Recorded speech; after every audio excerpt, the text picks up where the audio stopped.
Hi hello welcome to our channel. నేను మీ journalist Sai. 2023 చివరిలో తెలంగాణలో జరిగిన అసెంబ్లీ ఎన్నికలు ఎదురైన ఓటమి నుంచి బీఆర్ఎస్ ఇంకా బయట రాలేకపోతుంది.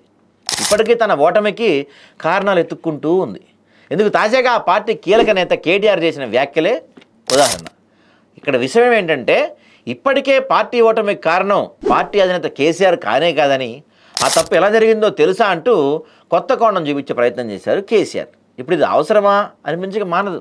జరిగింది వదిలేసి జరగబోయే దాని మీద ఫోకస్ చేయాల్సిన అవసరం ఉంది. నిజానికి ఓటమి ఎదురైన 6 నెలల వరకు ఇలాంటివి చెప్పేందుకు వినేందుకు బాగుంటాయి. ఓడిపోయి 2 ఏళ్ళు అవుతుంది. ఇప్పుడు కూడా ఇప్పటికీ ఆ ఓటమి దగ్గరే కేటీఆర్ ఆగిపోయినట్టుగా కనిపిస్తుంది. ఆయన ఏమంటారు, హ్యాట్రిక్ సీఎంగా కేసీఆర్ కాకపోవడానికి కారణం ఏంటో తెలుసా అంటూ కేటీఆర్ నోటి నుంచి వచ్చిన వ్యాఖ్యలు చూస్తుంటే కొంత ఆసక్తికరంగా ఉన్నాయి. ఇంతకని ఏమన్నారు తెలుసా, ఎన్నికల వేళలో తెలంగాణ ప్రజలంతా స్థానికంగా ఉన్న తమ బీఆర్ఎస్ ఎమ్మెల్యే అభ్యర్థి ఓడినా పర్లేదు, కేసీఆర్ని మాత్రం ముఖ్యమంత్రి అవుతారని భావించారంట. అందరూ అలా అనుకోవటం వల్లే కేసీఆర్ ముఖ్యమంత్రి కాలేదంట. బంగారుపల్లెంలో పెట్టి ఇచ్చిన తెలంగాణను కాంగ్రెస్ నేతలు ఆగమాగం చేశారని ఆయన మండిపడ్డారు. ఒకవేళ కేటీఆర్ చెప్పిన వాదన సరైందనే భావిద్దాం.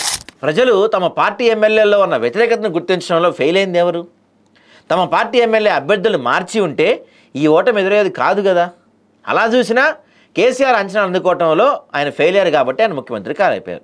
అలాంటప్పుడు ఓటమి నిందను వాళ్ళ మీద వీళ్ళ మీద వేసే బదులు ఆ విషయాన్ని వదిలేసి ప్రజా సమస్యలపై ఫోకస్ పెడితే బాగుంటుంది కదా అనే ప్రశ్న. ఇప్పటికీ తమలో లోపాలను అంగీకరించే బదులుగా ఎదుటి వాళ్ళని బద్నాం చేసే ధోరణి నుంచి కేటీఆర్ బయట రానంత వరకు ఆ పార్టీకి మేలు జరగదన్న అభిప్రాయం వ్యక్తమవుతుంది. దేవుని పేరు చెప్పి ఓట్లు వేసుకోవటం ఒక్కటే బీజేపీకి తెలిసిన కేటీఆర్ కాంగ్రెస్ దొంగ మాటలు హైదరాబాద్ ప్రజలు నమ్మలేదని, కానీ ఓళ్ళలో ప్రజలు నమ్మి మోసపోయారని కేటీఆర్ చెప్తున్నారు. ఒకవేళ ఆ మాటే నిజమని భావిస్తే హైదరాబాద్ మహానగర పరిధిలో గెలిచిన కంటోన్మెంట్ స్థానం, సరే ఎమ్మెల్యే రోడ్డు ప్రమాదంలో మరణించిన వేళ, సార్వత్రిక ఎన్నికల వేళ జరిగినప్పుడు బీఆర్ఎస్ ఎందుకు ఓడిపోయింది? కాంగ్రెస్ అభ్యర్థి ఎందుకు గెలిచారు? తమను గెలిపించిన కంటోన్మెంట్ ప్రజలు 6 నెలలకే కాంగ్రెస్ దొంగ మాటలకు పడిపోయి ఓట్లేసినట్ట? మరి ఇలాంటి ప్రశ్నలకు కేటీఆర్ ఎలాంటి సమాధానం చెప్తారు? తమ ఓటమికి తాము ఏమాత్రం కారణం కాదని, కేవలం ప్రజలే మోసపోయారు లేదంటే పార్టీలు మోసం చేశాయన్న మాటలు కేటీఆర్ ఇంకెంతకాలం చెప్తారన్నది ప్రశ్న. అందుకే అనేది ప్రత్యర్థులపై నిందలు వేయటం మానేసి కాంగ్రెస్ ప్రభుత్వం చేస్తున్న తప్పులను ఎత్తి చూపే అంశమే మరింత ఫోకస్ చేస్తే బాగుంటుందని చెప్పొచ్చు, తప్పదు.